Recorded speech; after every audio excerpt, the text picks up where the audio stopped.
Welcome back. Bhadarvi Poonam અને નવરાત્રીમાં વરસાદની અંબાલાલ પટેલે આગાહી કરી છે અને ખેલૈયાઓની ચિંતા વધારતી હવામાન નિષ્ણાત અંબાલાલ પટેલની આગાહી. તો આગામી 5 થી 9 સપ્ટેમ્બર દરમિયાન ગુજરાતમાં ભારે વરસાદ પડશે. આગામી 14 થી 17 સપ્ટેમ્બર દરમિયાન પણ ભારે વરસાદ પડી શકે છે. તો નવરાત્રીમાં વરસાદ પડશે, આખરી ગરમી પણ પડી શકે તેવું કહ્યું અને સાથે પણ કહ્યું કે સૌરાષ્ટ્ર અને દક્ષિણ ગુજરાતમાં ધોધમાર વરસાદ પડી શકે છે. મહેસાણા, પાટણ, સાબરકાંઠા, અરવલ્લી, બનાસકાંઠામાં પણ ભારે વરસાદ રહેશે.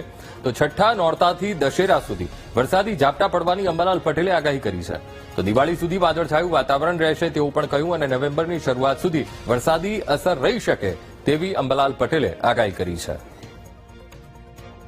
સપ્ટેમ્બરની શરૂઆતમાં છૂટા છવાયા વરસાદ બાદ તારીખ 4 સપ્ટેમ્બરથી લગભગ 8-9 સપ્ટેમ્બર સુધીમાં રાજ્યના વિવિધ ભાગમાં વરસાદ થવાની શક્યતા રહે છે.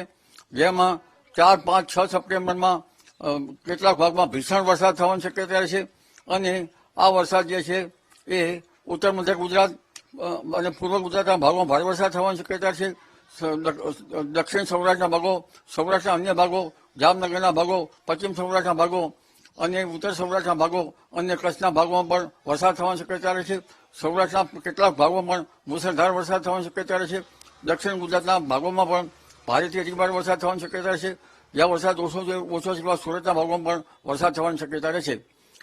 અને આ વરસાદ જે છે એ ભીષણ હોય, લગભગ ભાદરવી પૂનમ આસપાસ પણ વરસાદી ઝાપટા પડવાની શક્યતા રહે છે. 13, 14, 15, 16 આસપાસ એટલે 15મી સપ્ટેમ્બરમાં પણ ગુજરાતમાં ભારે વરસાદી ઝાપટા પડવાની શક્યતા રહે છે અને ગરમી ભારે રહેશે.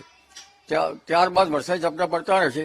27 સપ્ટેમ્બરમાંથી 5 ઓક્ટોબર વચ્ચે ગાજવી સાથે વરસાદ થવાની શક્યતા રહેશે.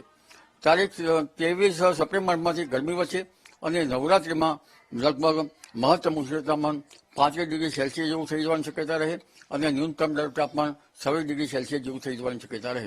અને નવરાત્રિ દરમિયાન પણ પ્રથમ વાદળવાળું રહેશે અને છઠ્ઠા નોરતાથી દશેરા સુધીમાં ક્યાંક હળવો વરસાદ થવાની શક્યતા રહેશે.